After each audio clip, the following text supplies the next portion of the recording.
Hey everybody, welcome back to the channel. Today we'll be going over my top 50 NHL prospects. A quick disclaimer before we get into my rankings is I know the term prospect can differ from person to person, so the way I'm defining it, a prospect is a player who is 24 or younger and has played in fewer than 20 NHL games. Also, I did my best not to have recency bias with the newer players who were drafted, but inherently there's going to be some of that also. And I for sure do value youth and potential, so players who are 23 or 24 and still haven't cracked the NHL, unless there's a good reason for that, they'll appear lower on this list just because maybe the potential isn't there as from when they were drafted. So at number 1 overall, honestly, I think any prospect ranking list is invalid if they don't have Ivan Demidov at number 1. Demidov is Montreal's Russian wizard. The guy's been tearing up the KHL with SKA St. Petersburg, and the KHL is just the Russians' NHL equivalent. And for those of you who aren't really familiar with the KHL is a notoriously brutal league for young players to crack lineups in. It's really hard to score points. It's a super physical league. It is a man's league. So the fact that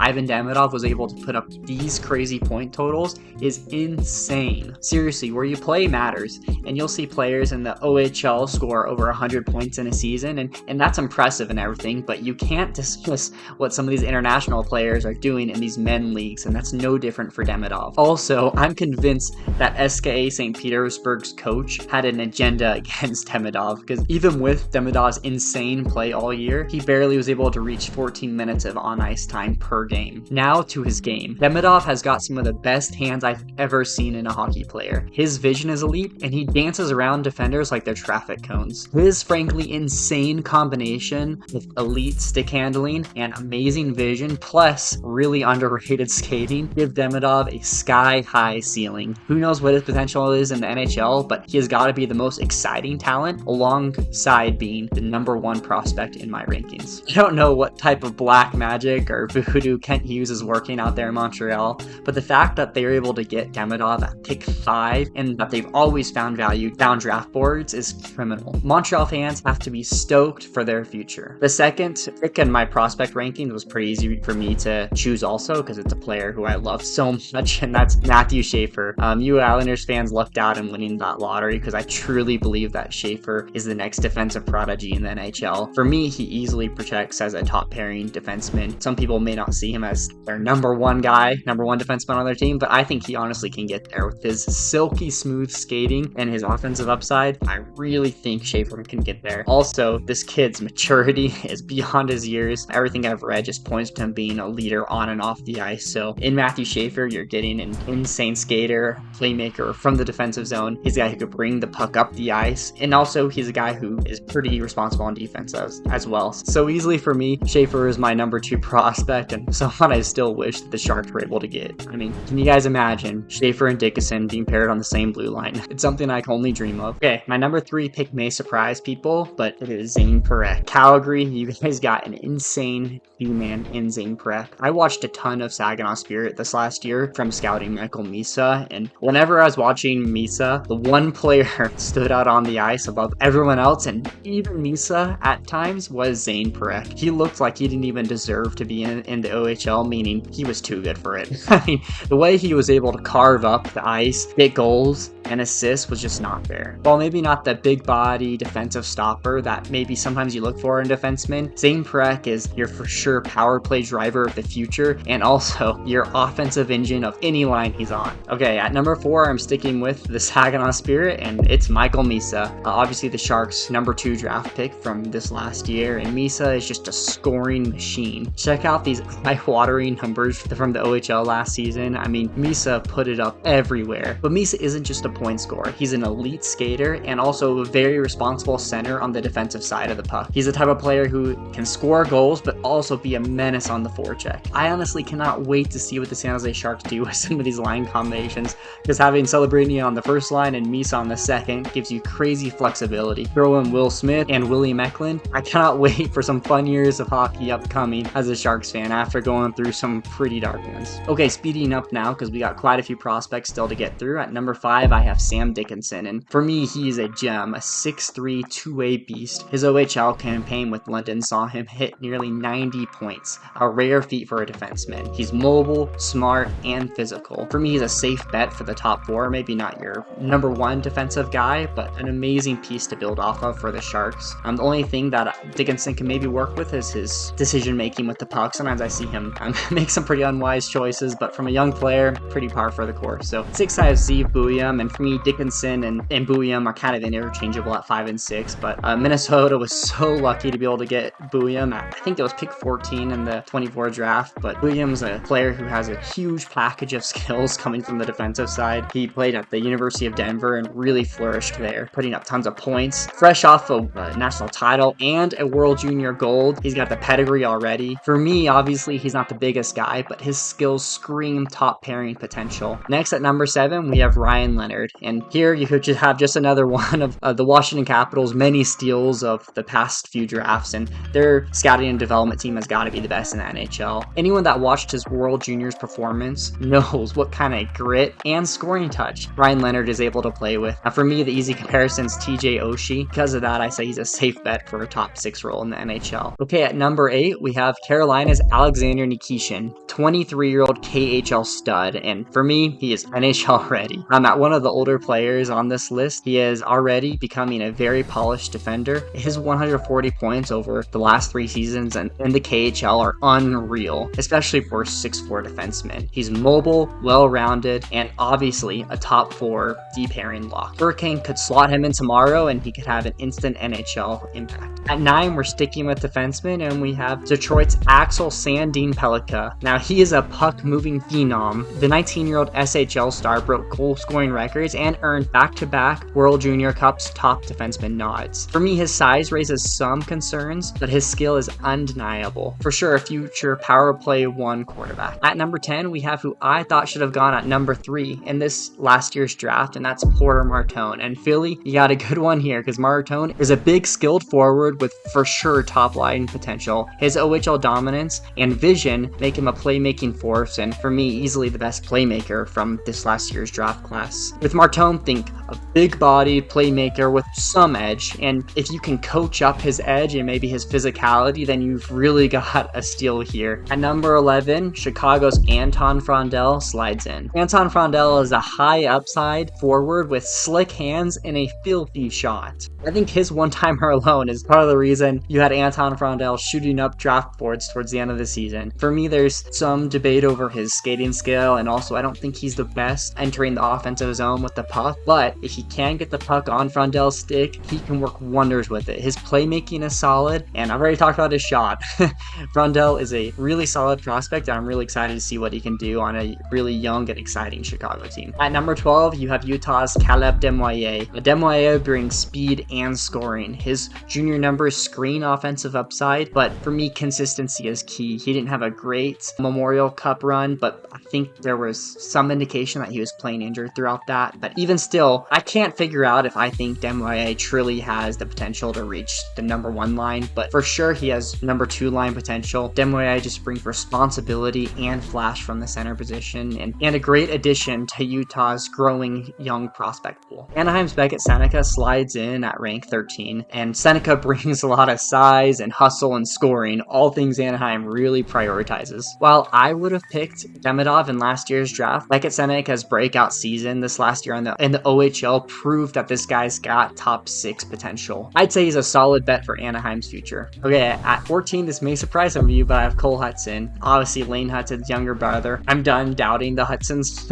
I think Cole Hudson's got a ton of offensive upside. He's a defenseman with a lot of hustle, a lot of skill. Obviously, size is a concern, but after watching what Lane Hudson was able to do in the NHL, I see a lot of that in Cole Hudson. So I think that his numbers could potentially mirror his brother's, and I think there is a clear path to being that power play 1 driver and offensive engine from the defensive side. 15, we have James Hagens, and obviously James Hagens had maybe some would consider a down draft year, but I was a fan of him all year still. I think that his vision and his skating are elite. That top end skating and that top end speed that he could reach is so rare. I think Boston got a steal here. His IQ and skating scream. Top line center for me. I know size can be a concern, but Bruins fans, this guy's going to be a game changer, and watch out for James Hagen's revenge tour this year at Boston College. Ardan Lechinov finally makes appearance on my rankings at number 16. I think I'm still confused at just why Chicago passed on Demidov. For me, I think that just would have been an instant classic line combination with Bedard and Demidov. But okay, I'll forget about that. They picked Ardan Lechinov. He definitely proved this last year what Chicago saw in picking him at number 2. He thrived as a two-way defenseman in Rockford and the AHL. His 30-point AHL pace as a teenager is nuts. The AHL, once again, is a really hard league for young players to put up points in, for anyone to put up points in, frankly. But Lechinov does have top 4 potential. I just question his ceiling and how high he can really reach. So at 17, we have Seattle's Berkeley Kton, and Berkeley Kton is a small forward. His WHL numbers are solid, but the plays he was able to make on offense were so exciting and elite. Strength is the only thing in question. He's a perimeter player with definite upside. We'll just see if he can overcome the size and physicalness at the next level. But in Kton, you have the Kraken's future spark plug. Kraken Kton. That is hard to say.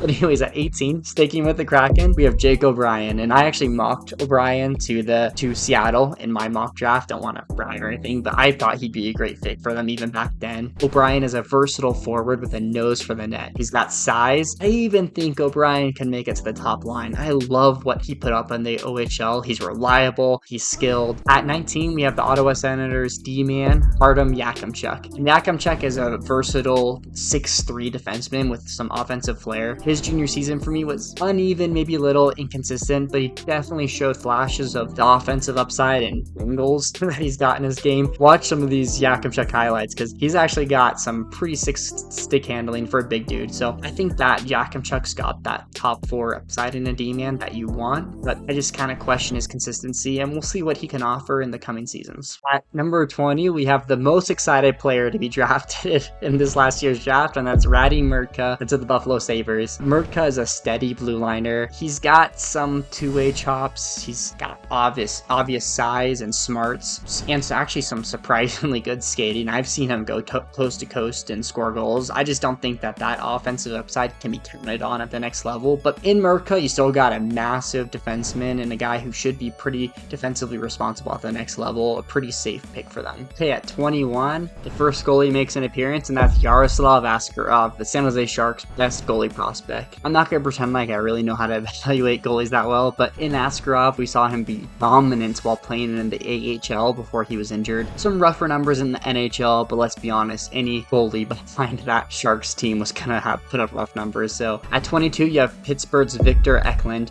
Victor just finished his season in Sweden, and there Victor was a force to be reckoned with. Even at a smaller stature, Victor Ekman didn't let that hold him back. He was constantly harassing players on the forecheck. He was winning puck battles on the boards, kind of just doing man's work out there in a men's league, might I add. I am really high on Victor Ekman. I think he'll make a good impact on this Penguins team, not just on the physical side. He does have some offensive talent also, but what a exciting player and a definite future fan favorite in Pittsburgh. At 23, we have Chicago's Sam Rinzel. I really liked what Rinzel showed in the few games he played in the NHL. I think he showed that offensive upside that he showed in the NCAA. A lot of kind of promising future for Sam Rinzel. I might have him a little too low on this list, actually, kind of thinking it back on it. I was really impressed by his puck moving ability when he came to the NHL. So the Hawks blue line is loaded, no questioning that. That's definitely the strength of that team. We have Gabe Pro at 24, and what the Rangers have in Gabe Pro is an elite playmaker with a really good vision and IQ. That Boston College line with Gabe Pro on it was so fun to watch, and I look forward to him transferring those skills to the NHL, hopefully this upcoming year. So at 25, we have Roger McQueen, and of course,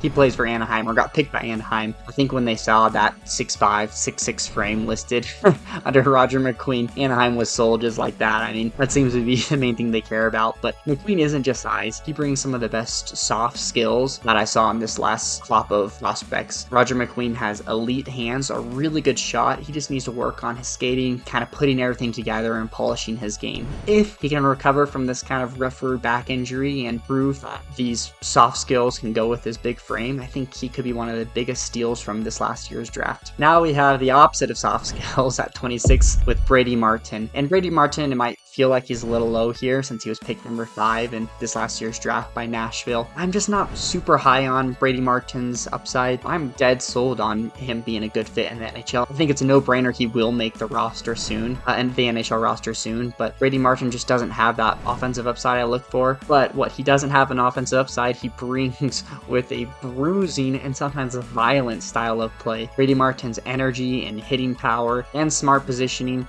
will make him an instant NHL impact. At 27, Denila Yurov adds to the Minnesota Wild's sneaky good prospect pool. Denila Yurov had a pretty monster season in the KHL 2 years ago, kind of cooled off this last year, but I still see him as a top 6 potential prospect, and if he can get back to his form 2 years ago, then I really do think that the Wild may have found their future sniper in Yurov. He's got a wicked shot. Now we have Carter Bear at 28, and when Detroit picked him, I instantly knew that he would fit well there. Carter Bear once again plays with this kind of bruising, violent kind of play. He's great on the forecheck, but he's also got some really high offensive upside, maybe even more than Brady Martin. I think he does. I really like Carter Bear's edge work and his skating ability. Obviously, he had that kind of scary Achilles injury, but all indications say that he'll recover fine from that. I think I even heard he's back on the ice skating again. So if Carter Bear can recover from the Achilles injury, he might even have some top line potential. All right, I have Igor Turner at 29, and here's where everyone calls me a Sharks homer, and you might be right there, but anyone who watched Igor Chernyshov last year at Saginaw knows what I'm talking about when I put him here at 29. Chernyshov brings size, but some pretty impressive skill even at that size. Anyone who watched him with Michael Misa saw that they had an instant connection, and I was really hoping that the Sharks wouldn't pass on Misa at 2, just because we had Igor Chernyshov already in the system. I think their already built-in chemistry is going to be exciting to watch, and Chernyshov's 55 points in 23 games played last year was a blistering pace. Look for Chernyshov to make an impact in the AHL this upcoming year and potentially even make some NHL games. All right, my second goalie makes an appearance on the list, and that is Jacob Valor, the Montreal Canadiens. And I'm so high on Valor, actually. I think he is a goalie gem. His dominance in the NCAA would definitely suggest a future starter. I'm telling you, that Habs prospect pool is so freaking loaded and secure at every position. They have got either a young player or an up-and-coming dynamic prospect who will make an impact on that team. So, okay, I'm really going to start speeding up these last 20 players. At 31, we have Konsta Helenius, and in Helenius, the Sabres have a really smart center, maybe even the best two-way center on this entire prospect ranking that I'm making. I think he's got obvious middle 6 upside for the Sabres, and a type of player that everyone needs on their team. At 32, we have Jerome's kid, TJ Ginla. I really liked Utah picking him last year in the draft. I think Tej has a lot of scoring upside, obviously, but also a surprising amount of grit to his game. So it was unfortunate he was injured for most of this year, which is why he's kind of lower on the list, but look for him to have a really big bounce back year and show why he was drafted so highly. Next, we have New Jersey's Anton Solayev. I can never say that right. Solayev. He is a massive 6'7" shutdown defenseman. It might take him a while to make an appearance into the NHL because he's still kind of raw.